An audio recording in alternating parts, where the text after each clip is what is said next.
একজন দাস যাকে দিনের পর দিন জ্বলন্ত মরুভূমিতে ফেলে রাখা হতো, তবুও সে মুখে বলতো একটাই শব্দ, আহাদ, আহাদ।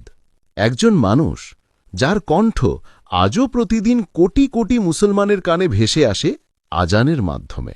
এই গল্প সেই সাহাবীর, বিলাল ইবনে রাবহা রাদিয়াল্লাহু আনহু। বিলাল রাহা জন্মেছিলেন মক্কার এক ইথিওপিয়ান দাস পরিবারে। তার মালিক ছিল উমাইয়া ইবনে খালাফ, মক্কার এক নিষ্ঠুর ধনী। বিলাল ছিলেন গাঢ় কালো বর্ণের, কিন্তু তার হৃদয় ছিল আলোর মতো পবিত্র। যখন নবী করিম সাল্লাল্লাহু আলাইহি ওয়াসাল্লাম গোপনে ইসলাম প্রচার শুরু করলেন, বিলাল শুনলেন, আল্লাহ এক, তিনি ছাড়া কোনো উপাস্য নেই। এই তাওহীদের আহ্বানে তার হৃদয় কেঁপে উঠল। তিনি গোপনে ইসলাম গ্রহণ করলেন। কিন্তু খবর পৌঁছে গেল তার প্রভু উমাইয়ার কানে।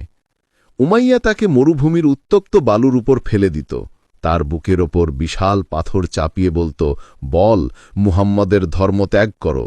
কিন্তু বিলাল রাদিয়াল্লাহু আনহু শুধু বলতেন, আহাদ, আহাদ, এক আল্লাহ, এক আল্লাহ।